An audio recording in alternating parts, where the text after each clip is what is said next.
മുതൽ 6 ദിവസം അതിതീവ്ര മഴയ്ക്ക് സാധ്യതയെന്ന് കേന്ദ്ര കാലാവസ്ഥാ വകുപ്പ്. 2 ജില്ലകളിൽ റെഡ് അലർട്ടും 9 ജില്ലകളിൽ ഓറഞ്ച് അലർട്ടും തുടരുകയാണ്. സിന്ധു നദീജല കരാറിന്റെ അന്തസത്തയെ പാകിസ്ഥാൻ നിരാകരിച്ചുവെന്ന് UN-ൽ ഇന്ത്യ. 4 വർഷത്തിനുള്ളിൽ 20,000 പേർ പാക് ഭീകരതയുടെ ഇരകളായെന്നും ഇന്ത്യ.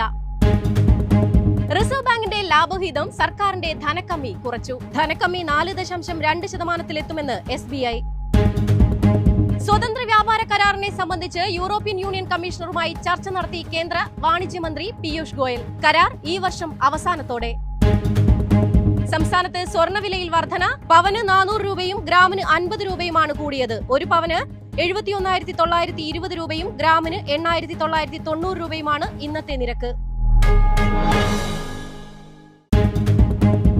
സംസ്ഥാനത്ത് ഇന്നു മുതൽ 6 ദിവസം അതിതീവ്ര മഴയ്ക്ക് സാധ്യതയെന്ന് കേന്ദ്ര കാലാവസ്ഥാ വകുപ്പ്.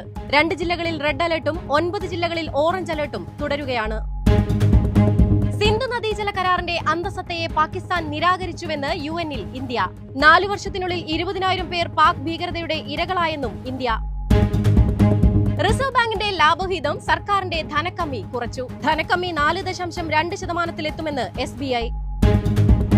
സ്വതന്ത്ര വ്യാപാര കരാറിനെ സംബന്ധിച്ച് യൂറോപ്യൻ യൂണിയൻ കമ്മീഷണറുമായി ചർച്ച നടത്തി കേന്ദ്ര വാണിജ്യമന്ത്രി പീയൂഷ് ഗോയൽ. കരാർ ഈ വർഷം അവസാനത്തോടെ.